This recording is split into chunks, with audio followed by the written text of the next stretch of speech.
আওয়ামী লীগের সময় আওয়ামী লীগ, বিএনপির সময় বিএনপি। এখন আপনারা এখন বিএনপির একটু জোয়ার আসতেছে, এখন আওয়ামী লীগের সবগুলো খোলাস পাল্টাইয়া ওই বিএনপির শাড়ি পরে ফেলবে এখন আবার। আর বিএনপির শাড়ি খুলে এতদিন আওয়ামী লীগের সাথে আওয়ামী লীগের শাড়ি পরছিল এতদিন। এ হচ্ছে ভাঙ্গালে মুনাফেক, আগা করা মুনাফেকের কথা আমরা আছি। আপনারা বলতেছেন স্বৈরাচারী হাসিনাকে আমরা বিতাড়িত করেছি। আমি বলতে চাই এই হাসিনাকে আগামীতে আপনারাই আমার নৌকা মার্কা সিল দিবেন আপনারাই। হ্যাঁ, দেন নাই 2009 সালে দিছে কিনা? পুরা কারচুপি ছিল নাকি? 96 দেন নাই তাদেরকে, দিছেন কিনা? আগামীতেও দিবেন। আর যাতে না দিতে পারেন সেই ব্যবস্থা করতে হবে। শুধু আওয়ামী লীগ নয়, এবার কুফরের প্রত্যেকটা দলকে, মতকে ইসলামের পথে প্রত্যাবর্তন করতে হবে। এবার সজাগ থাকুন, নিজেকে প্রস্তুত করুন, এবং সে প্রস্তুতি হবে কোরআন থেকে, সে প্রস্তুতি হবে মসজিদ থেকে, সে প্রস্তুতি হবে নামাজকে জিন্দা করার মাধ্যমে। বাংলাদেশে একটা বিপ্লব যদি আপনারা চান, শরীয়তের বিপ্লব যদি চান, চান কিনা আপনারা? চান কিনা বাংলাদেশ শরীয়তের বাংলাদেশ হোক?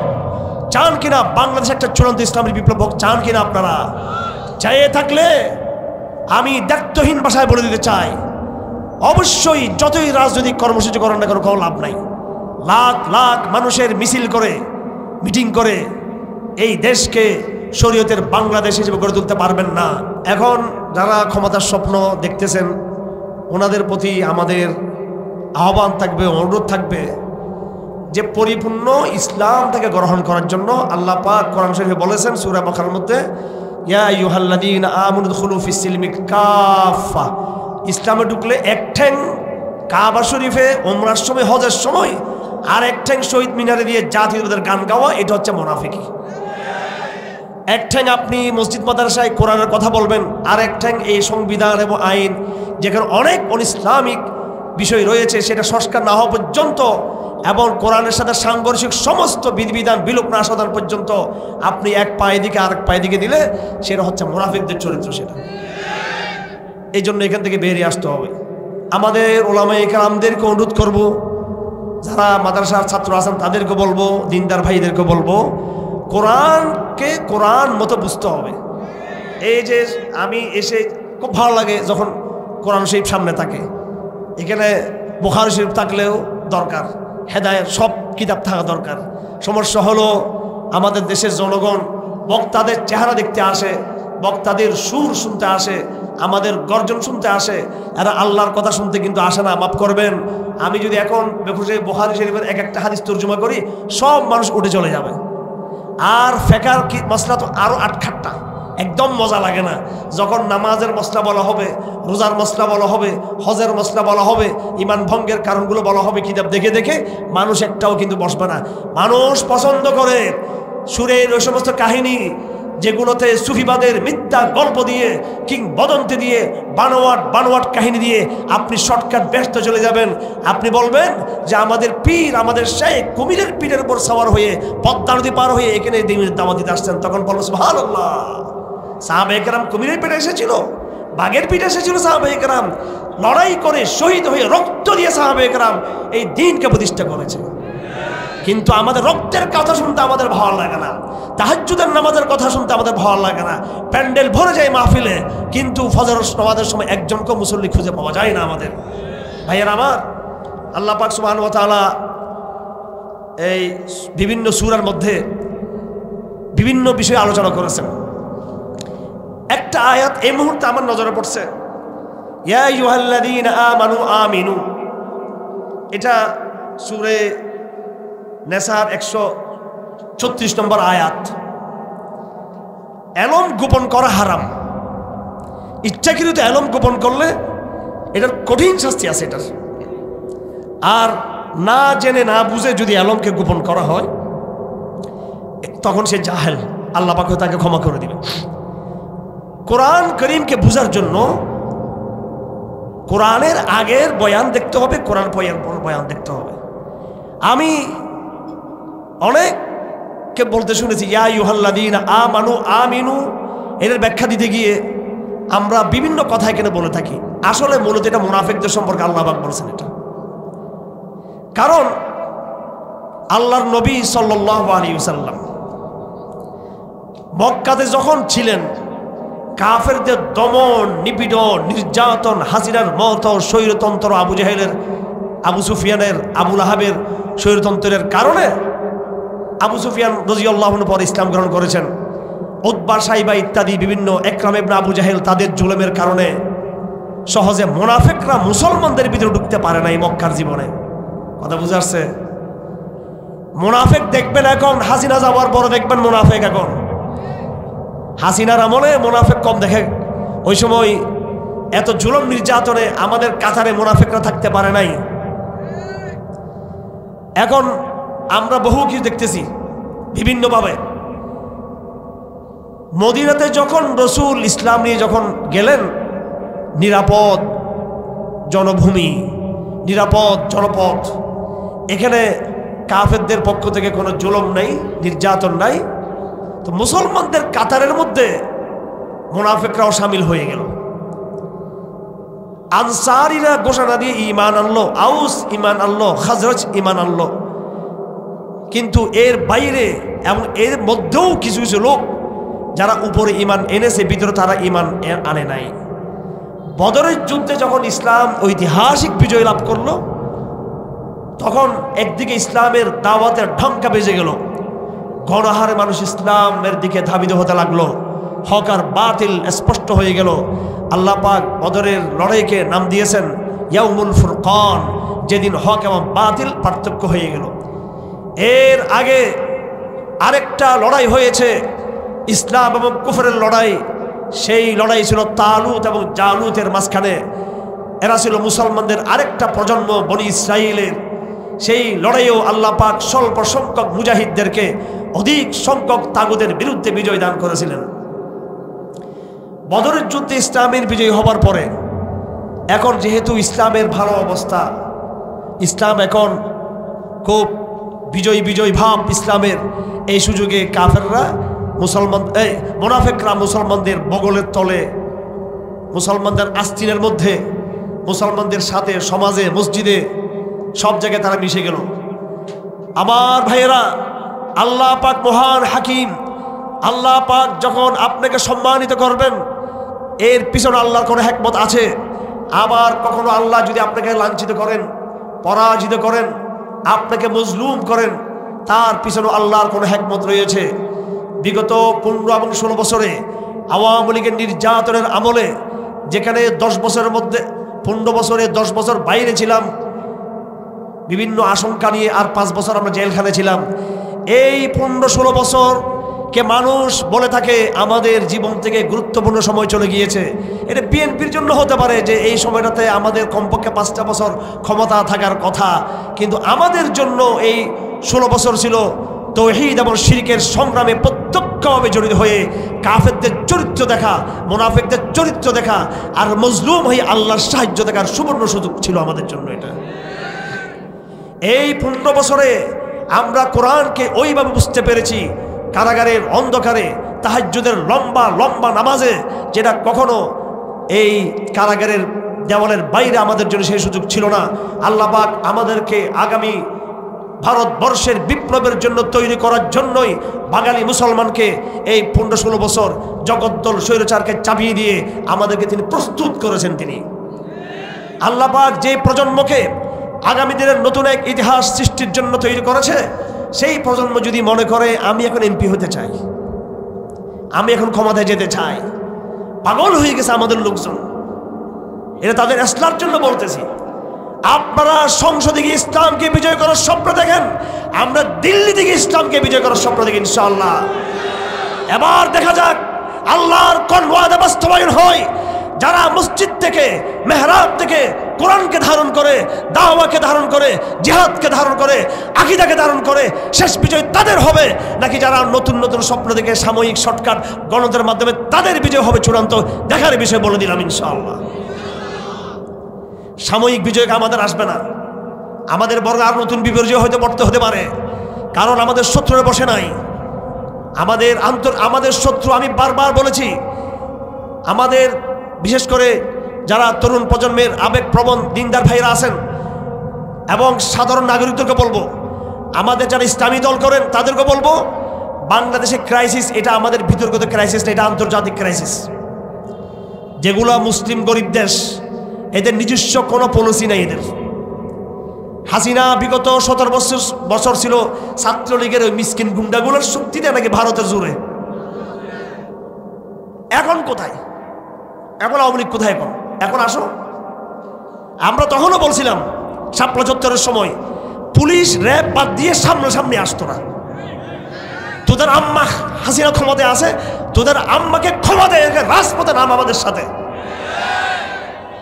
আগামী তো কেউ যদি আমাদের সাথে মস্তানি করতে চায় তাদেরকে সে চ্যালেঞ্জ দেওয়া হবে। র্যাব ব্যবহার করবেন না, কেউ পুলিশ ব্যবহার করবেন না, গোয়েন্দা সংস্থা ব্যবহার করবেন না, যদি সাহস থেকে রাজপথে আসেন আপনি। তো আওয়ামী লীগ ঠিকই ছিল কাজ জুড়ে, নিজের কর্মী জুড়ে না। কার জুড়ে? আমরা কথায় কথা বলি পুলিশের জোরে, র্যাবের জোরে। পুলিশ, র্যাব, আর্মি, বিডিআর, সেনাবাহিনী এরা কাদের জোরে হাসিনাকে টিকে রাখছিল? এদের পিছনে কে ছিল? বিদেশি শক্তি ছিল এদের পিছনে। দিল্লি ছিল, বেজিং ছিল, ওয়াশিংটন ছিল। আমাদের অনেক মুসলিম ভাইরা মনে করেছে জামাত নেতৃবৃন্দের ফাঁসি হবে না। আমেরিকা মানবাধিকার চায়, আমেরিকা গণতন্ত্রের কথা বলে, এটা হয়ে গেছে কিন্তু ঘটনা। কেউ রক্ষা করবে না আপনাদেরকে, আমাদেরকে কেউ। এই কথা প্রমাণ হয়েছে। বিগত আমলে ইসলামপন্থীদের ফাঁসি হয়েছে, যারা জিহাদের কথা বলে তাদেরও হয়েছে, যারা গণতন্ত্রের কথা বলে তাদেরও ফাঁসি হয়েছে। কিন্তু আপনি মনে করবেন না গণতন্ত্রের কথা বললে ওদেরকে খুশি করার জন্য আল্লাহ পাক বলেন, ওয়ালান তারদা আনকাল ইয়াহুদ ওয়ালান নাসারা হাত্তা তাত্তাবিআ মিল্লাতাহুম। আপনি কাফেরদেরকে, আমেরিকাকে খুশি করার জন্য, ভারতকে খুশি করার জন্য যতই তাদের সাথে তাল মিলান না কেন, তারা জানে তোমাদের অন্তরে তৌহিদের বাতি আছে। ওরা তোমাদেরকে যতক্ষণ পর্যন্ত পরিপূর্ণ ইসলামকে ত্যাগ করে মুরতাদ হবে না, মুনাফিক হয়ে যাবে না, ততক্ষণ তারা তোমাকে আপন মনে করবে না। আমরা মনে করতেছি যে ভারতের সাথে তাল মিলালে, আমেরিকার সাথে তাল মিলালে আমরা ক্ষমতায় পৌঁছতে পারবো। হ্যাঁ, ক্ষমতায় পৌঁছবেন, আকাশে উঠবেন, পরে ধ্বাস করে পড়ে যাবেন একদিন। আর আল্লাহ যাদেরকে ক্ষমতায় নিয়ে যাবে, সাহাবায়ে কেরামদেরকে নিয়ে গেছেন কিনা?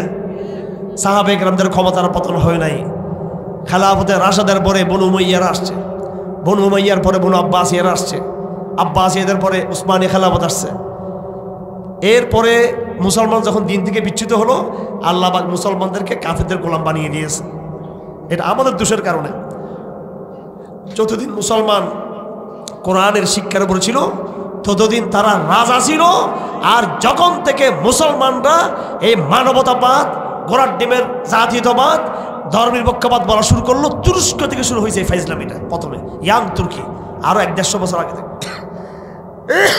আর আরব জাতীয়তাবাদ, আরবরা বলতে লাগলো আরব জাতীয়তাবাদ।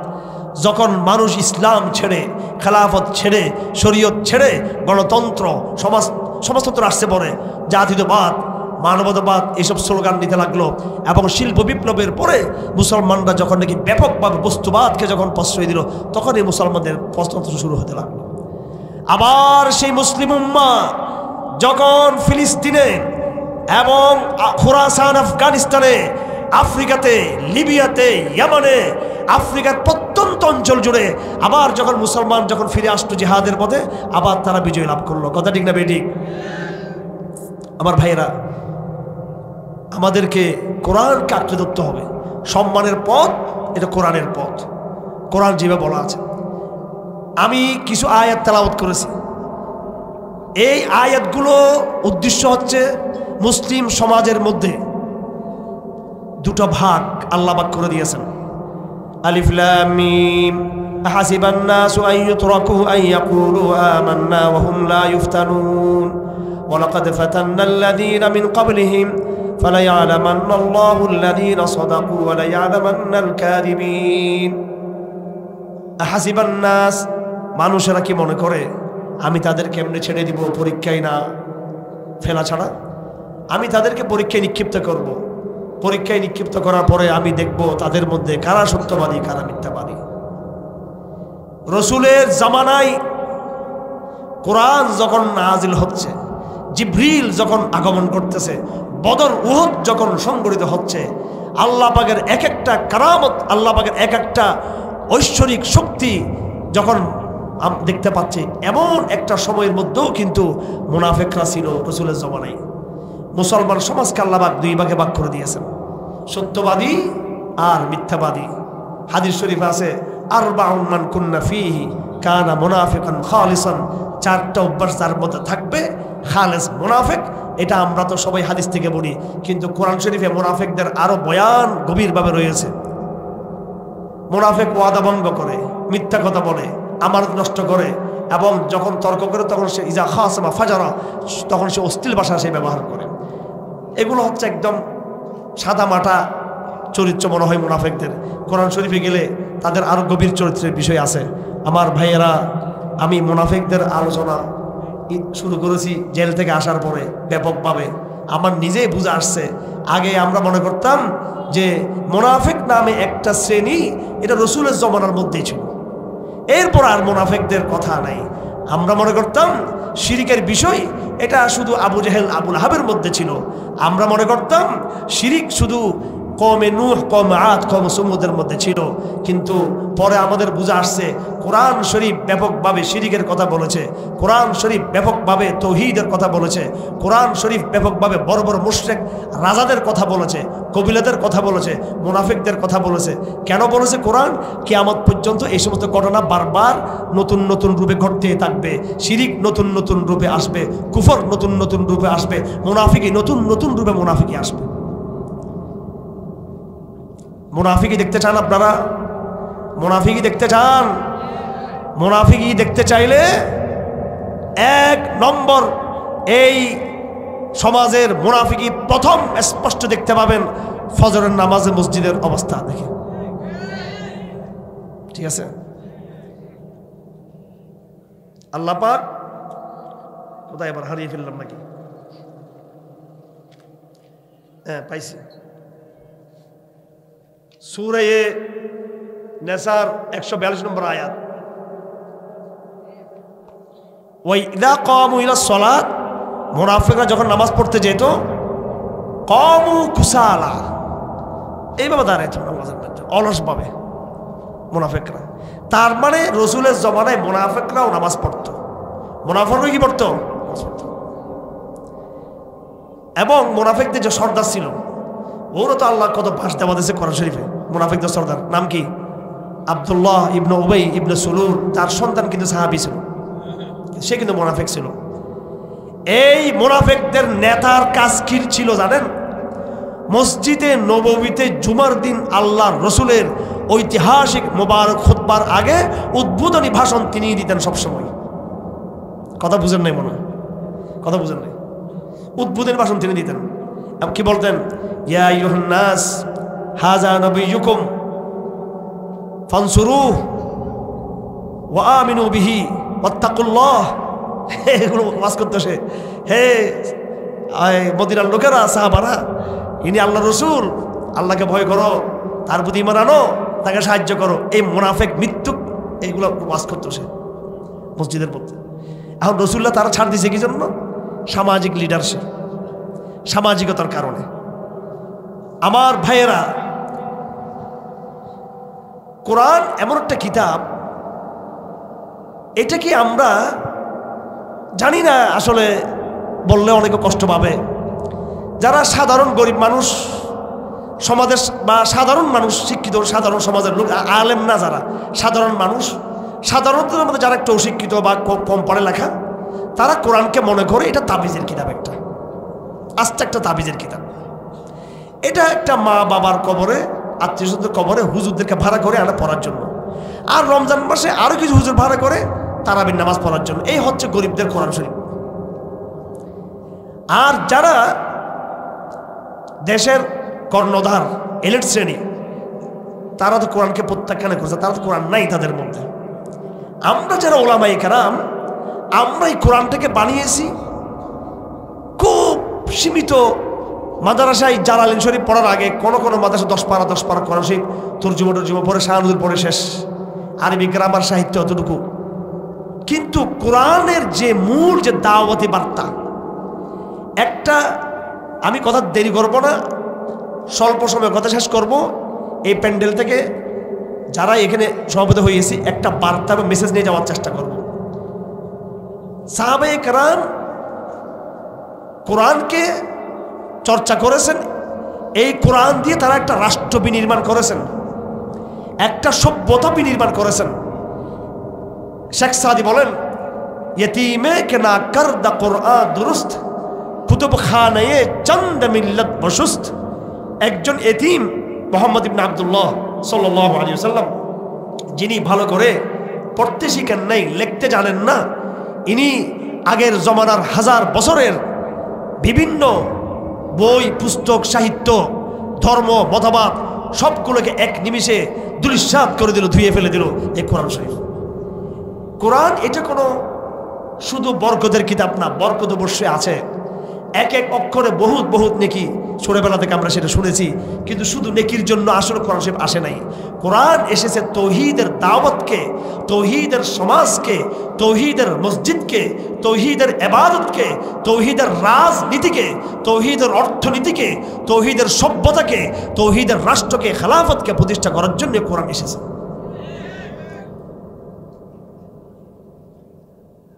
এই জায়গাটা আমরা ধরতে পারতেছি না, আফসোসের বিষয়।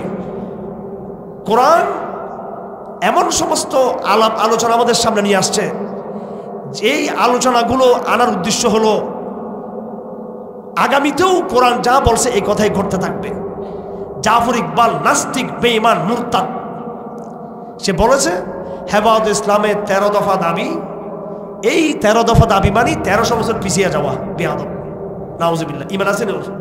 ইমান আছে? হেফাজত দাবি দিয়েছে কাদিয়ানীদের নিষিদ্ধ করা, হেফাজত দাবি দিয়েছে আল্লাহ রসুলকে যারা গালি দিয়ে তাদের শাস্তি প্রয়োগ করা, হেফাজত দাবি দিয়েছে অশ্লীলতা বন্ধ করা, হেফাজত দাবি দিয়েছে সংবিধান থেকে ইসলামিক ধারা প্রত্যাহার করা, হেফাজত দাবি দিয়েছে কোরআন বিরোধী রাজনীতিকে বাদ দেওয়া। এগুলো নাকি যারা বলবে তারা ব্যাকডেটেড, তারা পশ্চাৎপদ, 1500 বছর পিছিয়ে যাবে। হ্যাঁ, তো আমরাও কি জাফর ইকবাল? নাউজুবিল্লাহ। তা আমরাও তো কোরআনকে মনে করি 1500 বছর আগের, এই জমানা। এর কাজ কি? নাস্তিকরা ডাইরেক্ট বলে আর আমরা ইনডাইরেক্টলি বলতে চাই আর কি। ভালো মতো যদি আপনি এটা বোঝার চেষ্টা করেন, আমি তো হুজুর, আলেম, দাড়ি টুপি আছে, রুমাল টুমাল আছে, যারা স্কুল কলেজের ছেলেরা আছেন তাদেরকে বলতে চাই, হুজুর দেখলে মিসকিন টিসকিন ভাবিয়েন না ভাই, ঠিক আছে? হুজুর দেখলে মনে করে যেগুলা রাষ্ট্র রাষ্ট্র বুঝে না, মনে হয় এরা বলে রাষ্ট্র রাষ্ট্র কিছু বুঝে না, অর্থনীতি রাষ্ট্রগুলো বুঝে না। তো কোরআন কি আমার বুঝে আসছে? কোরআনের কারণে 2 নম্বর বুঝে আসছে যে হুসের মতো ফাইজলামি আপনারা পড়েন রাষ্ট্রবিজ্ঞানের নামে, বিজ্ঞানের নামে, সাহিত্যের নামে, হ্যাঁ, পলিটিক্যাল সায়েন্সের নামে যেগুলো পড়েন ওগুলো সব আমি নিজেও পড়ছি। এরপর কোরআনের প্রতি আমার বিশ্বাস আরো বেড়ে গেছে আমার, আলহামদুলিল্লাহ। এক চোখ দিয়ে কোরআনকে দেখবেন, আরেক চোখ দিয়ে আপনি এই বিশ্বকে দেখবেন, দুনিয়াকে দেখবেন, সিলেবাসকে দেখবেন, দুইটাকে কম্পেয়ার করবেন। কোরআন প্রত্যেকটা বিষয়ে একটা সমাধান দিবে আপনাকে। প্রত্যেক পারিবারিক বিষয় একটা সমাধান আছে। মানুষের উৎপত্তি, ফাইনাল একটা কথা আছে। মানুষ কোথায় যাবে, ফাইনাল কথা আছে। সম্পত্তির বন্টন, ফাইনাল সিদ্ধান্ত আছে। রাষ্ট্র পরিচালনা, ফাইনাল সিদ্ধান্ত আছে। জীবজন্তুর উৎপত্তি, ফাইনাল সিদ্ধান্ত আছে। আসমান জমিনের ভবিষ্যৎ, ফাইনাল কথা আছে। আর আপনি বর্তমান ঘোড়ার ডিমের এই সিলেবাস পড়েন, কোনো সিদ্ধান্ত নেই এখানে, কোনো সিদ্ধান্ত নেই। আজকে আমি আসতে আসতে এই এখানে আছে আমাদের ছেলে পেলে, জিজ্ঞেস করেন কি পরিমাণ বই পুস্তক আমি কিনি। বুখারী শরীফের সরা কিনি না ভাই, ওগুলো আমার 14 গোষ্ঠী আরো আগের থেকে বাসায় রাখছে, সব কিনে আছে। আর কি কিনবো? বুখারীর সরা। 2 বছর বুখারী পড়ছে, একবার লাল খাবাজ, একবার হাটাজারি।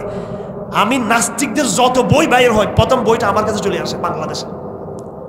বড় বড় প্রফেসরদের কাছে যাওয়ার আগে আমার কাছে চলে আসে। আমি আজকে দেখলাম যে নতুন নতুন কিছু বই আসছে, একবার 10,000 টাকার বই অর্ডার দিয়েছে, সবগুলো বামপন্থীদের বই। এই এখানে আমার কি আছে? এখানে আছে 2-3 জন আছে এখানে। এরা কই? দেখতেছি না এদেরকে, জিজ্ঞেস করবো ওদেরকে। 10,000 টাকার বই আমি হাসতে হাসতে আস্তে আস্তে এখানে ঢাকা থেকে আসতে আমি অর্ডার দিয়ে দিছি। অগ্রিম টাকাও কিছু দিয়েছি, আর বাকিটা পেমেন্ট করলে মঙ্গলবার বই বুঝে দিবে আমাকে। এই বইগুলো কোনো কোরআন হাদিসের বই না।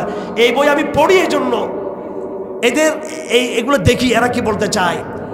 যত আমি এদেরকে দেখি এগুলো শয়তানের জ্ঞান, শয়তানের এলম, হাবুডুবু খাচ্ছে। ডান দিকে একবার চলে, একবার বাম দিকে, একবার সামনের দিকে, একবার পিছন দিকে। কোনো মানব জাতির সমস্যার কোনো সমাধান নাই। আল্লাহর কসম, মানব জাতির সমাধানের বই একটাই, সেটা হচ্ছে এই সংবিধান। ৭২ সংবিধানকে এই সরকার পরিবর্তন করে নতুন কমিশন নিয়ে আসছে। আমি তাদের প্রত্যেককে আমরা চিনি। ডক্টর আলী রিয়াজ, আমি খুব ভালো করে ওনাকে চিনি। আপনারা কয়জন চিনেন জানি না। হেফাজত, জামাত, চরমোনাই এবং বিএনপি বা যারা আছে, আলী রিয়াজকে কে কতদিন চিনে? আমি তাকে অন্তত বিগত 15 বছর ধরে আমি তাকে চিনি। এবং বিশেষ করে বিগত 10 বছর ভালো করে আমি একদম নিবিড়ভাবে তাকে আমি একবার কমপক্ষে 2012-13 সাল থেকে আমি তার প্রত্যেকটা লেখা আমি ফলো করি। আমি আলী রিয়াজকে, উনি সংবিধান কমিটির প্রধান।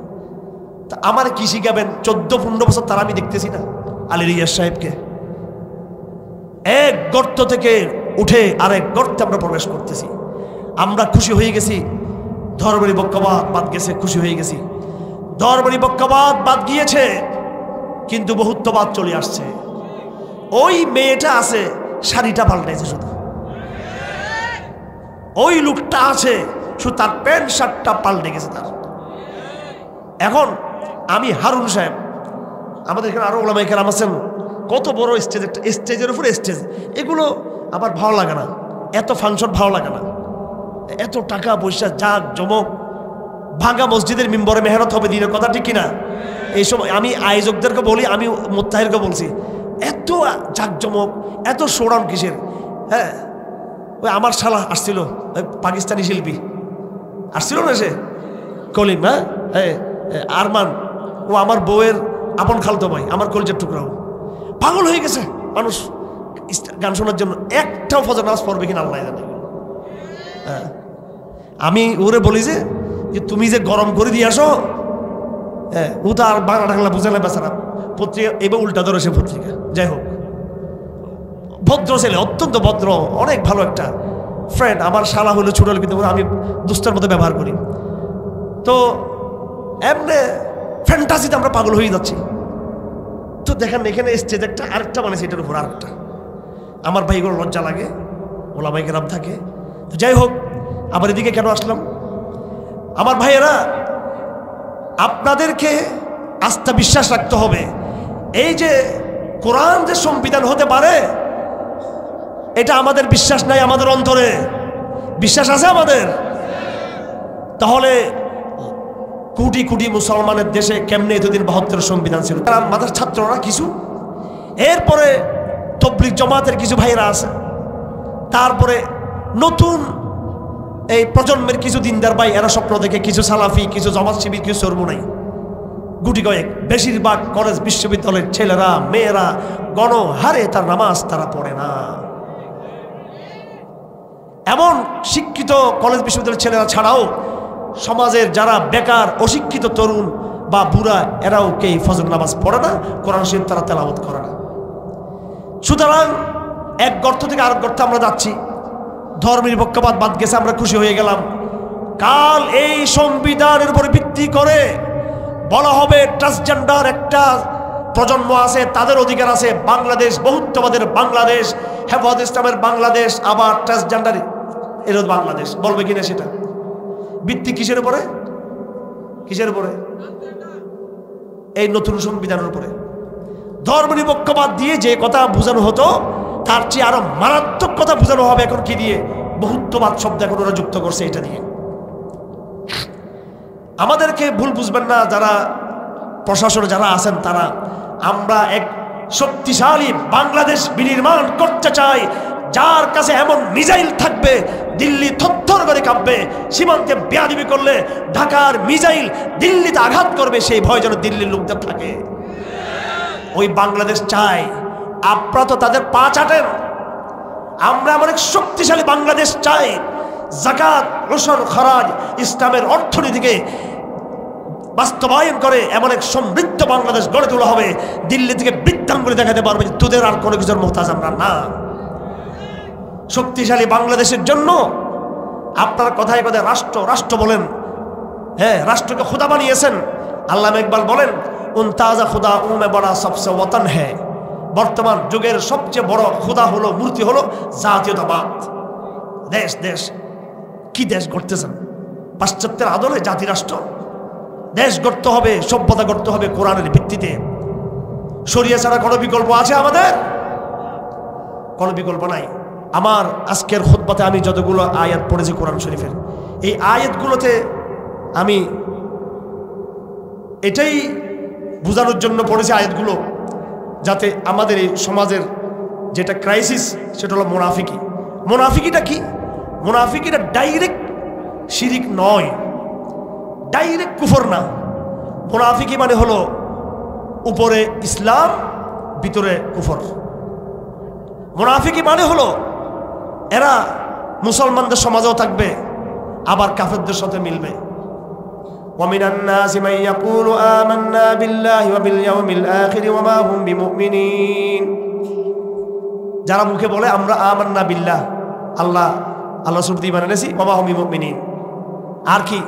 وإذا لقوا الذين آمنوا قالوا آمنا وإذا خلوا إلى شياطينهم قالوا إنا معكم إنما نحن مستهزئون।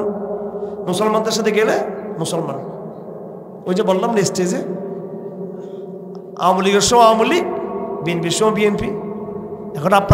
এখন বিএনপির একটু জোয়ার আসতেছে, এখন আওয়ামী লীগের সবগুলো খোলাস পাল্টাইয়া ওই বিএনপির শাড়ি পরে বলবে এখন আবার। আর বিএনপির শাড়ি খুলে এতদিন আওয়ামী লীগের সাথে আওয়ামী লীগের শাড়ি পরছিল এতদিন। এ হচ্ছে ভাঙ্গালে মুনাফিক, আগা করা মুনাফিকের কথা আমরা আছি।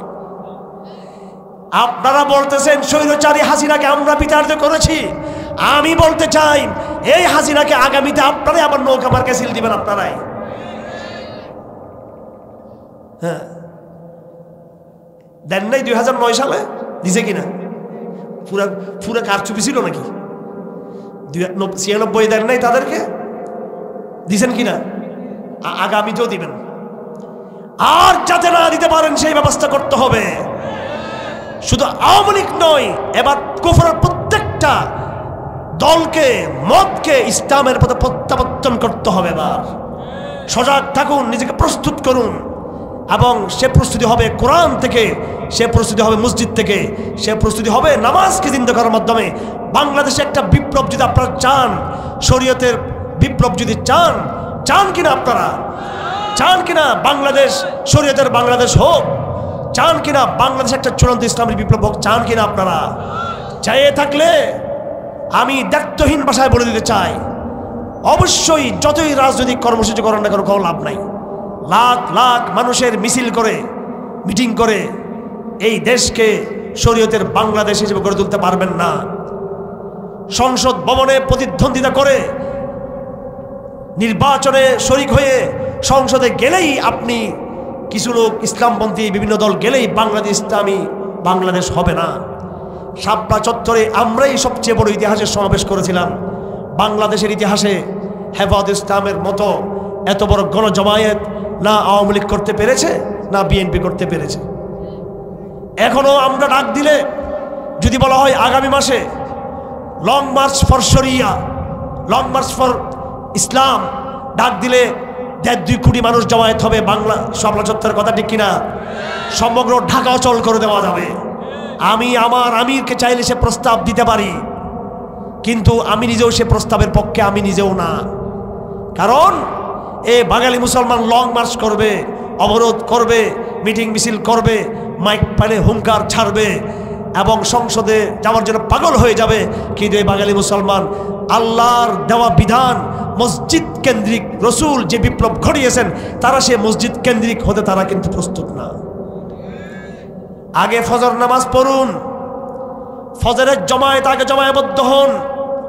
যেদিন বাংলাদেশের তরুণ প্রজন্ম দলে দলে দলে দলে ফজরের জামায়াতে ঐক্যবদ্ধ হবে, ফজর নামাজে তারা আসবে, যেদিন এই প্রজন্ম সকালের ঘুম ছাড়তে পারবে, আল্লাহর বান্দারা, হে বাঙালি মুসলমান, আমি কসম খেয়ে বলতে পারবো এরপরে শরিয়া প্রতিষ্ঠা 50 ভাগ সহজ হয়ে যাবে আমাদের জন্য। কারণ আমি নিজেও তো বহুত কথা বলছি, অনেক বুঝাইছি, অনেক কথা বলছি, অনেক সংগঠন, কত মেহনত তবলিগের নামে, খানকার নামে, মাদ্রাসার নামে, রাজনৈতিক দলের নামে কত কিছু কত করা হলো। এই জাতিকে আমরা জাগাতে পারতেছি না, কারণ ওই রসুল্লাহর যে মানহাজ, রসুল্লাহর যে মানহাজ, রসুল্লাহর যে পদ্ধতি, মসজিদ ভিত্তিক সমাজ বিপ্লব, মসজিদের মিম্বর আর মেহরাব শক্তিশালী বেশি, নাকি হারুন এজহার সংসদে গিয়ে যেই আসনে বসবে এমপি হয়ে ওই আসন শক্তিশালী বেশি, নাকি আমি জুমার নামাজ যেই মিম্বরে বসে দিই সেই মিম্বর শক্তিশালী বেশি? বলেন না। আমি কথা দিচ্ছি, ক্ষমতায় যারা আসবে আসুক, ওরা 300 সিট নিয়ে নিক, 400-500 সিট নিয়ে নিক। আপনি যদি এই মসজিদগুলোকে সুসংগঠিত করেন, মসজিদের মেহরাবকে শক্তিশালী করেন এবং মানুষের মধ্যে তৌহিদের আগুন ধরিয়ে দিতে হবে, মানুষের অন্তরে ঈমান ভঙ্গের কারণ মানুষকে বোঝাতে হবে। কি কারণে মানুষ কাফের, কি কারণে মানুষ মুসলমান, কথা ঠিক না বেঠিক? এই জমানার মুসলমানরা নিজের অজান্তে কুফরিতে লিপ্ত আছে না নাই? কুফরিতে লিপ্ত আছে না নাই? পাকিস্তানের মুফতি আজম শফি রহমতুল্লাহ আলাইহি মারফুল কোরআন কিতাবের লেখক জাস্টিস আল্লামা তকি উসমানী সাহেবের বাবা আকীদার সম্পর্কে কিতাব লিখেছেন। তকি উসমানী হয়েছে তার বাবার লেখা পড়ে পড়ে, নিজের কারণে নয়। আর মুফতি শফি বলেছেন, মনজুর নোমানি বলেছেন, আবুল হাসান আল নদভী বলেছেন, এই জমানার লোকরা নিজের অজান্তে নিজে মুরতাদ হয়ে গেছে। এই জমানার লোকরা খবর নাই। সুতরাং আগে সমাজকে ঠিক করি, আগে আমরা মসজিদগুলোকে আবাদ করি। সমাজে যখন জাগরণ তৈরি হবে, আপনি শক্তিশালী মসজিদ থেকে মেহরাব থেকে যখন ডাক দিবেন, সংসদ আপনাকে অবজ্ঞা করে আপনার বিরুদ্ধে অবস্থান নিতে পারবে না। সমাজ বিপ্লব এগুলো তো পাশ্চাত্যের দেওয়া সিস্টেম। 5 বছর আপনি যাবেন, এরপর আপনি চলে যাবেন, 5 বছর আরেকজন আসবে, আবার এসে সেখানে আইন কানুন সংশোধন করে সে আবার স্বৈরাচার হয়ে বসে থাকবে আবার করে। কথা ঠিক না বেঠিক? কি করতে পারছেন? কিছু করতে পারছেন? 2009 সালে ইসলাম প্রতিষ্ঠার স্বপ্ন দেখে আমরা ইলেকশন করলাম, আসলো আওয়ামী লীগ। 5 বছর আপনি তাকে অবৈধ কেমনে বলবেন? সে সময় নির্বাচন হয়েছে, জামাতও গেল, বিএনপি গেল, আওয়ামী লীগ ক্ষমতায় আসছে। এখন ইসলামকে এটা মেনে নিবে যে ভোট দিলেই কাফেরদেরকে, মুরতাদদেরকে, বেঈমানদেরকে ক্ষমতা দিতে হবে? এরপরে কিছু করতে পারলেন না, ভোট দিতে গেলেন, হেরে গেলেন। তারপর 14 সাল আসলো, আওয়ামী লীগ অবৈধ নির্বাচন করলো, কিছু করতে পারলেন না। 18 সালে আবার করলো, কিছু করতে পারলেন না। একেবারে সর্বশেষ 24 সালে আসছে, তাও কিছু করতে পারলেন না। পেরেছে কিছু করতে আওয়ামী লীগ, বিএনপি, জামাত কিছু করতে পারছেনি? বলেন, কথা বলেন না কেন? কিন্তু আল্লাহ সিদ্ধান্ত নিয়েছে, তোমরা গণতন্ত্রের মাধ্যমে মুক্তি চাইতেছো, রাজপথে আন্দোলন করে তোমরা বিভিন্নভাবে রাজনৈতিকভাবে চেয়েছো, পারো নাই। আমি সিদ্ধান্ত নিয়েছি, এই মুহররম মাসে মিশরের ফেরাউনকে আমি ডুবিয়ে দিয়েছি, বাংলার ফেরাউনকে মুহররম মাসে আমি ফেলে দিব। আল্লাহ পাক এমন একটা শক্তি নিয়ে আসছে, আবাবিল পাখি নিয়ে আসছে। এরা কোনো রাজনৈতিক দল করে না। আপনি কল্পনা করছেন ছাত্রদের মধ্যে নিরীহ ছাত্র, এগুলো এখনো কল্পনা করে ফলাবেন যে কি কাজ করছি আমরা। এগুলো এরা এখনো বিশ্বাস করছে কি আসলে? আমি কিছু উপদেষ্টাদেরকে চিনি, এদের অনেকের সাথে আমাদের সম্পর্ক। চট্টগ্রামের কয়েকজনের বাড়ি আছে এখানে, শুধু ধর্ম উপদেষ্টা উনি না, আরও আছে কয়েকটা মহিলা উপদেষ্টা, বুড়ি একটা আছে আমাদের চট্টগ্রামের, নাম বলতে চাই না এখন আমি। আচ্ছা, তো এরা ঘুম থেকে ওঠে প্রথম মনে ফিরে আসবা তোমরা, আওয়ামী লীগ আর ফিরে আসতে পারবে? আসলে যুদ্ধ হবে ইনশাল্লাহ, ঠিক আছে? কারণ বড় খারাপ কাজ করে ফেলছে এরা। পলাইছে তো পলাইছে, আমি আশা করছিলাম যে অন্তত পলাইয়া ভালো হয়ে যাক। না, ওই যার ঠিকানা যেখানে সেখানেই কিন্তু না। যাই হোক আমার ভাইয়েরা, আমার আসলে গলাতে শক্তিও নেই, আমি অসুস্থ।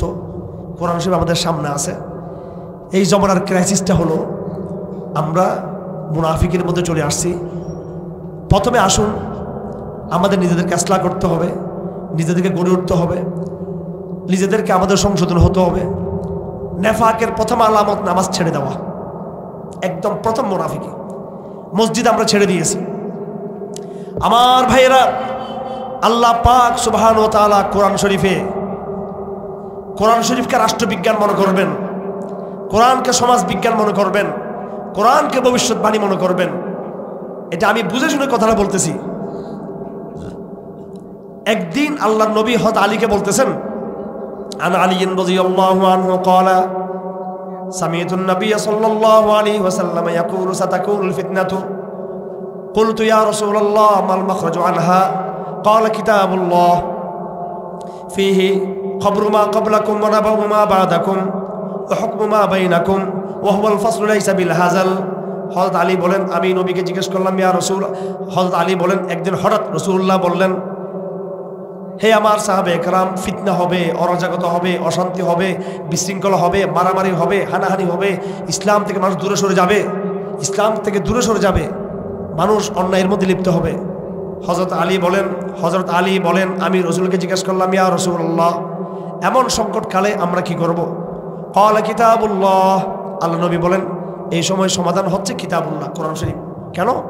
ফীহি খবরু মা ক্বাবলাকুম ওয়া নাবাউ মা বা'দাকুম ওয়া হুকমু মা বাইনাকুম। এই কিতাবুল্লাহতে হাজার বছরের অতীতের ইতিহাস আছে, আগামী দিনের ভবিষ্যৎবাণী আছে, বর্তমানের এই সাংবিধানিক নিয়ম কানুন আছে, আহকাম আছে, বিধিবিধান আছে। ইংরেজি ভাষায় একটা কথা আমি বারবার বিভিন্ন মাহফিলে বলি, সেমিনারে বলি, এবং আমি একটা বই লিখেছিলাম। এই বইটার নাম হচ্ছে, এটা আবার বের হওয়ার চেষ্টা করতেছি, ভারত আওয়ামী লীগের ইসলাম বিদ্বেষ। এই বইটা আবার বাজার আনার চেষ্টা করতেছি। আওয়ামী লীগের আমলে লুকিয়ে দিতাম মানুষকে, এটা এখন প্রকাশ্যে মার্কেটে আনার চেষ্টা করতেছি। ভারত আওয়ামী লীগের ইসলাম বিদ্বেষের নানান ইতিহাস। ওই বইয়ের ভূমিকায় আমি আমার এক বন্ধু, আমরা মিলে ভূমিকা তৈরি করছি, ভূমিকাতে লিখছি একটা কথা ইংরেজি ভাষায়, ওইটা কোরআনের ব্যাপারে প্রযোজ্য, বুঝতে হবে। Longer you look back, further you can look ahead. যত বেশি তুমি পিছনে দেখবা, যত বেশি পিছনে দেখবা, তত বেশি তুমি সামনের দিকে আগাতে পারবা, তত বেশি সামনে আগাতে পারবা। যত ইতিহাস জানবেন, এই যে হঠাৎ করে একটা স্বৈরাচার বিরোধী বিদ্রোহ হয়ে গেল, বাংলাদেশ পরিবর্তন আসলো, ছাত্ররা কি করবে বলতে পারতেছে না, উপদেষ্টারা বুঝতেছে না, কারণ বাংলাদেশের 70 বছর 50 বছরের 50-60 বছর ইতিহাস তারা জানেই না। আসলে জাসদের ইতিহাস, শেখ মুজিবের ইতিহাস, জিয়াউর রহমানের ইতিহাস জানেই না। এগুলো আমরা ভালো করে আগে পড়ে নিয়েছি, যেহেতু আমাদের সামনে রাজনীতি করতে হবে। এরপরে পাকিস্তান আমলের ইতিহাসটা, তারপর পুরো ব্রিটিশ আমলের ইতিহাসটা, তারপর ভারতবর্ষের সম্পূর্ণ ইতিহাসটা আমাদের মুখস্থ করার দরকার ছিল আমাদের। এরপর ইসলামের ইতিহাস, তারপরে আসল ইতিহাসের কিতাব কোরআন শরীফ, আমাদের নবীজি থেকে শুরু করে একেবারে পিছনে একদম আদম এবং নূহ পর্যন্ত হাজার হাজার হাজার হাজার বছর ইতিহাস এই কোরআন শরীফ। কেন? ইউ ক্যান লুক অ্যাহেড, পিছনে এই জন্য দেখবো যাতে সামনে আপনি আগাতে পারেন। কথা বুঝে আসতেছে? একদিন আপনারা পাগল হয়ে যাবেন, সেই দিন আপনারা আমাদেরকে পাবেন না। পাগল হয়ে যাবে এই দেশের জনগণ ইসলামের জন্য, ইনশাআল্লাহ। একদিন মানুষ কোরআনের জন্য পাগল হয়ে যাবে। যেটা মানুষ আপনারা পরে বুঝেন, সেটা আমরা একটু আগে হয়তো বলে ফেলতেছি আপনাদেরকে বুঝে, কিন্তু বুঝতেছেন না। কোরআন দেখি জিনিস, কোরআন ফেরাউনকে এত বেশি আলাপে নিয়ে আসছে কি জন্য, এটা কেউ ধরতে পারে নাই, কেউ ধরতে পারে নাই। আমাদের বসিরত নেই, অন্তরে ইমানের আলো আমাদের নাই। জুলাই মাসে যখন বিপ্লব হচ্ছে,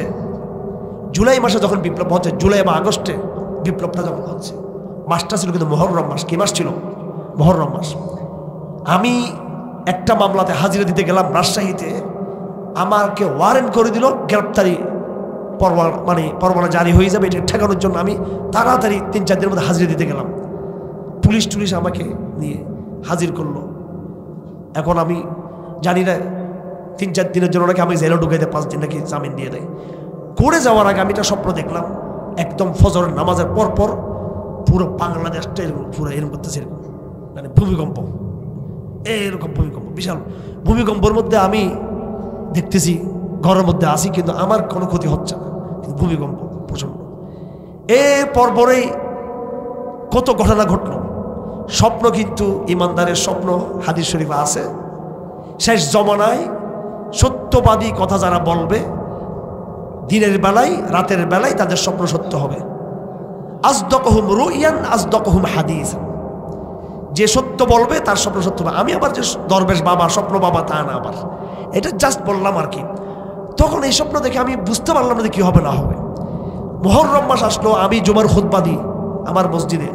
তা স্বাভাবিক প্রত্যেক বছর মুহররমের 10 তারিখ হলে ফেরাউনের বিরুদ্ধে বিরাট এক খুতবা আমি দিই প্রত্যেক বছর। এই বছরও মুহররমের 10 10 তারিখের পর 10 তারিখের আগে 10 তারিখের পরে খুতবাতে দাঁড়াইলাম।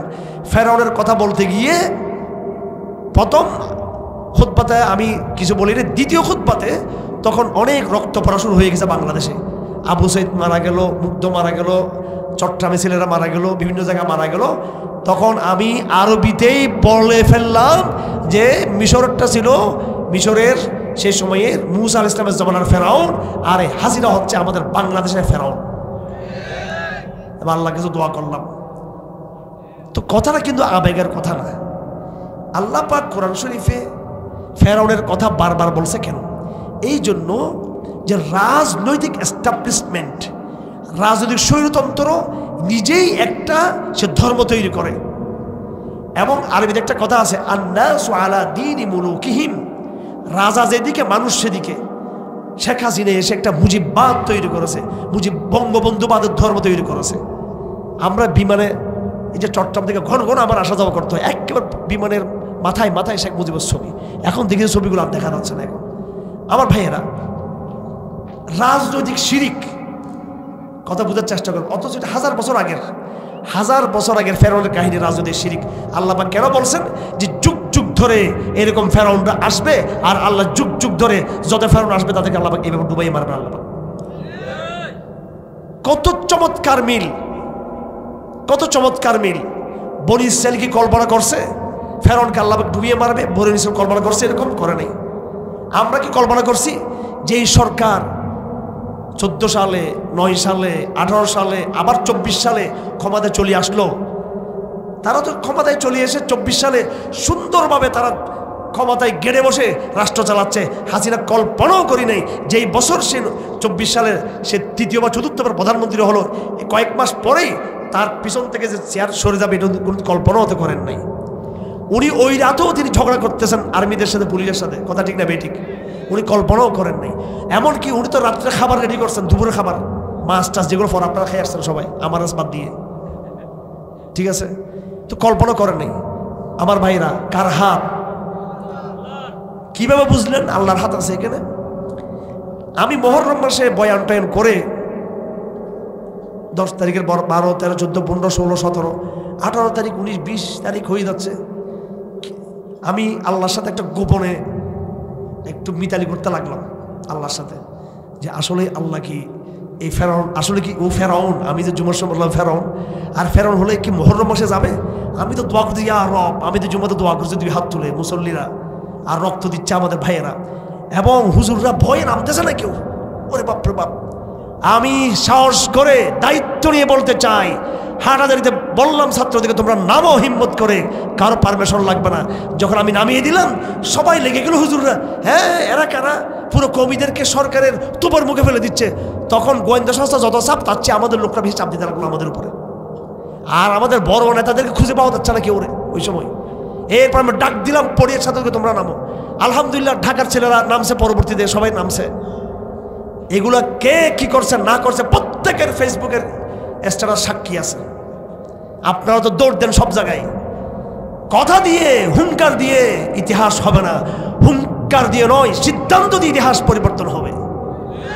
সঠিক সিদ্ধান্ত। হুঙ্কার সাময়িক, চাপাবাদী সাময়িক, এগুলো সবাই চিনি আমি ভালো করে। এই দেশের, এই সারা ভারতবর্ষের মানচিত্র পরিবর্তন হবে একদিন ইনশাআল্লাহ। ভারতবর্ষের, দুনিয়ার মানচিত্র পরিবর্তন হবে ইনশাআল্লাহ। এমন এক মানচিত্র তৈরি হবে যেই মানচিত্র ধরে আপনি স্বাধীনভাবে মাহাদির কাফেলায় যুক্ত হতে পারবেন, কোনো কাঁটাতারের বেড়া থাকবে না। সেদিন আল্লাহর কসম কোরআন নিয়ে বলতেছি, এমন এক মানচিত্র তৈরি হবে মাহাদির কাফেলায়, ঈসার কাফেলায় যুক্ত হতে কোনো কাঁটাতারের বেড়া থাকবে না, থাকবে না। এটা মাহফিলের ওয়াজের হুঙ্কার দিয়ে নয়, সঠিক সময় মতো সিদ্ধান্তের মাধ্যমে সেটা হবে। তাকওয়ার মাধ্যমে হবে, ফজরের সালাতের মাধ্যমে হবে, জমাবদ্ধ হবার মাধ্যমে হবে, আকীদার মেহনতের মাধ্যমে হবে। সঠিক কথা যে যত বেশি উচ্চারণ করতে পারবে তার মাধ্যমে হবে আমার ভাইয়েরা। এই জন্য মনে করবেন না বেশি লোক হলে বিজয়ী হবে। কম লোক যদি মুত্তাকি হয়ে থাকে তারাই বিজয়ী হবে, এবং এটাই হবে। গণমানুষ দিয়ে আল্লাহ পাক বিজয় আনেন না, কম লোককে দিয়ে বিজয় নিয়ে আসেন, কম লোককে দিয়ে। এই আন্দোলনে এখন বললে অনেকে কষ্ট পাবে, সবাই কিন্তু কোটি কোটি মানুষ কিন্তু নামে নাই, নেমেছে নামে নাই। হিসাব করেন কয় লাখ লোক মাঠে ছিল, সবাই কিন্তু নামে নাই। চট্টা মতো হাসিনা যেদিন পতন হবে, অনেক কষ্ট করেও আমরা আমাদের ভাই অনেককে নামাইতে পারি নাই। একদম শেষ মুহূর্তে গিয়ে তখন 11টা-12 তখন আমি হিম্মত করে বলে ঝাঁপিয়ে পড়ো সবাই আল্লাহর রাস্তে। বহুত কষ্ট হয়েছে আমাদের, অনেক কষ্ট হয়েছে, আশ্রয় পাই নাই কোথাও। কোনো আত্মীয় স্বজন আশ্রয় দিতে চায় নাই, কোনো আত্মীয় স্বজন, কোনো বন্ধু বান্ধব বলতে চাই না এগুলো। আপন আপন লোকরা পর্যন্ত এরা দরজা বন্ধ করে গেট বন্ধ করে রাখতো যে হারুন এখানে আসে কিনা আবার আশ্রয়ের জন্য। অথচ আমাদের চট্টগ্রামে আমাদের যে পারিবারিক অবস্থা, এটা বিশাল অবস্থা, কিন্তু কেউ কোনোদিন আমাদেরকে আশ্রয় দিতে চায়নি। অবাক হয়ে যেত আত্মীয় স্বজন দেখলে। এখন এরা নিজেরা একবারে এখন পাগল হয়ে গেছে, সব চীনা হয়ে গেছে সবগুলোরে। আমার ভাইরা, যাই হোক আমার ভাইয়েরা, আমি এটাই বলতে চাই যে কোরআনে আল্লাহ পাক যে কথা বলেছেন সেটা কি শুধু অতীতের কাহিনী, নাকি এটা আগামী দিনেরও মাস্টার প্ল্যান কোরআন শরীফে আছে না নাই? ফেরাউনের কথা আল্লাহ বলছে, তার মানে যুগে যুগে যত ফেরাউন আসবে সবগুলো আল্লাহ পাক সাইজ করবে এইভাবে। তো দেখেন আমি হিসাব করতেছি 21 তারিখ, 22 তারিখ, 23 তারিখ, 24 তারিখ, 25 তারিখ, 25 তারিখ, 26 তারিখ, পরে বললাম যে না, আল্লাহ মনে হয় বাংলাদেশকে মনে দেখতে পারে না, মহব্বত করে না। আর হাসিনার প্রতি কোনো হেকমত আছে, হয়তো টিকে যাবে। মহরম মাস আর হাসিনা কই যাবে? আর মহরম তো শেষ, 27 তারিখ চলে আসছে, 27 তারিখ চলে আসলো রোববার। আর কি হয়তো 1 সপ্তাহ 10 দিন পরে পতন হইতে পারে, বা আর 1 মাস পরে, কিন্তু মহরম মাস আর হবে না। আল্লাহু আকবার। 28শে মহরম সোমবার হাসিনার পতন হয়ে গেছে একেবারে। মিশরের ফেরাউন যে মাসে, বাংলার ফেরাউন একই মাসে, তাদের দুইটার পতন হয়েছে। শুক্রিয়াটা আল্লাহর করার দরকার ছিল। আল্লাহ শুক্রিয়া আদায় না করে এই মুনাফিক অকৃতজ্ঞ জাতি টেকনাফ থেকে তেঁতুলিয়াতে দেওয়ালে দেওয়ালে দেওয়ালে দেওয়ালে লেখা আছে আল্লাহর নাম কোথাও নাই। যে আল্লাহ বিজয় দিল সে আল্লাহর নাম কোথাও নাই। হিম্মত করতে পারবেন? নতুন করে দেওয়াল রাইডিং করতে পারবেন? নাম দিবেন মুহররম বিপ্লব, নাম বলবেন বাংলার ফেরাউনকে আল্লাহ বিতাড়িত করেছে, এবং জায়গায় জায়গায় বেয়াদবি, অসাম্প্রদায়িক বাংলাদেশ চাই। কেউ গোড়ার ডিমের সম্প্রদায় বাংলাদেশ, ইসলাম কি সাম্প্রদায়িক ধর্ম? এবং মন্দিরের চিহ্ন, মসজিদের চিহ্ন দিয়ে দেশ সবার, ধর্ম যার যার, এগুলো এখন বলার মানে কি? এগুলো তো আওয়ামী লীগের স্লোগান।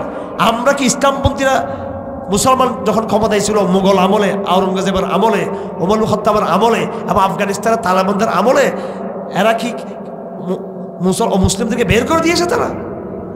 তো এরা গলত ব্যাখ্যা দিচ্ছে কি জন্য? এগুলোর আল্লাহর সাথে বিয়াদবি শুরু হয়ে গেছে।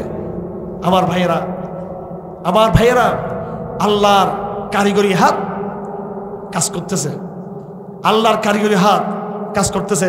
আল্লাহর কারিগরি, আল্লাহ মহান কারিগর। এই হাত আমাদেরকে শাস্তি দিচ্ছে আমাদের তওবা করার জন্য। আমরা তওবা করার সিদ্ধান্ত নিব আজকে থেকে। আমরা ফিরে আসব, কোরআনে ফিরে আসব। কোরআন আমাদের রাজনীতি, কোরআনকে আমরা সংবিধান করব। আমরা ফিরে আসব, মসজিদে ফিরে আসব, সালাত কায়েম করব। এই সমাজে, এই সমাজকে ইসলামী সমাজ করতে হলে আগে সালাতের সমাজ করতে হবে। আমরা যদি আমাদের মসজিদগুলো আবাদ করতে পারি, সমাজ বিপ্লব হয়, ক্ষমতায় যারা আছে তারা বাধ্য হবে একদিন, বাপরে বাপ, বাংলাদেশে অনিসলামিক কোনো বিধান চলবে না। এবং আমাদের লড়াই দেখেন, ধাপে ধাপে আমাদের লড়াই, নিজের সাথে নিজেকে মুত্তাকি বানানো, মসজিদকে আবাদ করা এলাকার, এরপরে সমস্ত মসজিদ আবাদ করে বাংলাদেশকে শরিয়ার পথে ধাবিত করা। তারপরে এই যে সারা বিশ্বের যে জালেমরা আমাদের উপরে চেপে আছে, বিশ্বব্যাপী জালেমদের বিরুদ্ধে জিহাদ করা ফরজ নাকি সুন্নত? কি ফরজ সুন্নত? মুসলিম ভূখণ্ড হাতছাড়া হয়ে গেলে আবার সেই ভূখণ্ডকে ফিরিয়ে আনা জিহাদ করে। কি দিল্লি ফিরিয়ে আনা, আরকান ফিরিয়ে আনা, আসাম কলকাতা ফিরিয়ে আনা, এবং ফিলিস্তিনকে ফিরিয়ে আনা, আরও পৃথিবীর যে সমস্ত, স্পেন ফিরিয়ে আনা, পৃথিবীর যে সমস্ত অঞ্চল মুনাফিকদের হাতে, মুরতাদদের হাতে চলে গেছে, ফিরিয়ে আনা ফরজ। আল্লাহর জমিন, আল্লাহর শরিয়া কায়েম করা ফরজ। এই মহান লড়াই আমরা ওই সময় করতে পারবো, ওই লড়াই জিততে পারবো যদি আমরা নিজের কাছ থেকে, যদি আমরা নিজ থেকে, নিজের পরিবার থেকে যদি আমরা কাজ শুরু করি। ইনশাআল্লাহ আল্লাহ পাক সুবহানাহু ওয়া তাআলা আমাদেরকে নেফাক মুক্ত ইমানের পথে আসার তৌফিক দান করুন। ইমান ভঙ্গের কারণগুলো বোঝার সহযোগিতা দান করুন। আগের জমানায় যে লাত উজ্জার শিরিক ছিল, এখন সেই শিরিক সেই কুফর নতুন নতুন নামে জাতীয়তাবাদ আর বিভিন্ন নামে বিভিন্ন পদ্ধতিতে শিক্ষা সিলেবাস দিয়ে সাংস্কৃতিকভাবে সেই শিরিক আমাদের কাছে চলে আসছে। ঠিক না বেঠিক? এটা শিরিক নতুন রূপে আসছে। শিরিক আগে শিরিকের রূপ ছিল ভিন্ন, এখন নতুন রূপে আসছে।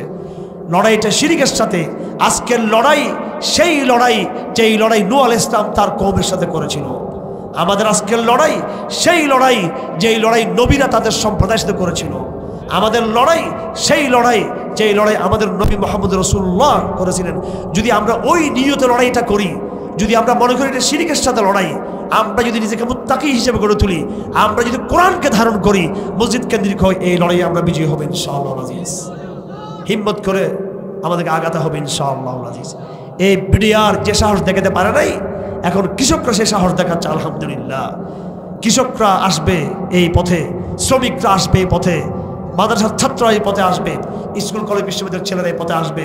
আপনারা প্রত্যেকটা স্কুল কলেজ বিশ্ববিদ্যালয়কে তৌহিদের পাঠচক্রের দুর্গ হিসেবে গড়ে তুলুন। আপনারা মসজিদকে আপনারা কোরআনের দারসের দুর্গ হিসেবে গড়ে তুলুন। আপনারা উলামায়ে কেরামদের সোহবতে সম্পৃক্ত থাকুন এবং ব্যাপকভাবে তবলিগ জমাতেও কিছু সময় দিবেন এবং তাদেরকেও বলবেন তারা যেন জিহাদ বিরোধী মনোভাব পরিত্যাগ করে পরিপূর্ণ ইসলামে তারা যেন আসে।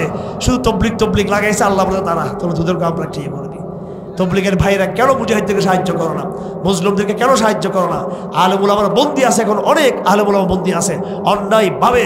বিগত আওয়ামী লীগ সরকার অনেক আলেমদেরকে মিথ্যা ফাঁসির অর্ডার দিয়েছে, যেমন মওলানা আলী আকবর সাহেব, যিনি এই আপনার একটা বড় মাদ্রাসার প্রিন্সিপাল ছিলেন। এরকম মাদারীনগর মাদ্রাসার অনেক আলেম এখনো ফাঁসির আসামি। বাবর সাহেব বের হয়েছেন যেহেতু বিএনপির, আর যারা গরিব ওলামায়ে কেরাম তারা যেহেতু বিএনপি করেন না, জামাত ইসলামী করেন না, এই জন্য তারা বের হতে পারতেছেন না। এটা বৈষম্য হচ্ছে, এটা চলবে না। অবশ্যই তাদেরকে মুক্ত করতে হবে। আল্লাহ পাক সুবহানাহু ওয়া তাআলা আমাদের সকলকে তৌফিক দান করুন। কথা শুনবো না কাজ করব? কি কাজ করব? কি কাজ করব? দাওয়াতের। কোথায়? মসজিদকে আবাদ করব, নিজেরা সংঘবদ্ধ হবে ইনশাআল্লাহ আজিজ। হতাশ হবার দরকার নাই, হতাশ হওয়ার কোনো দরকার নাই। যার যতটুকু সামর্থ্য আছে, যার যতটুকু এবিলিটি আছে, সে অনুযায়ী আমরা সংঘবদ্ধ থাকার চেষ্টা করব। গণ দাওয়াত, গণ বিপ্লব ইনশাআল্লাহ আজিজ। গণ দাওয়াত নেই, কোনো বিপ্লব হবার কোনো পরিবর্তন হবে না। আল্লাহ পাক তৌফিক দান করুন। ওয়া মা আলাইনা ইল্লাল বালাগ ওয়া আখিরু দাওয়ানা আলহামদুলিল্লাহি রাব্বিল আলামিন।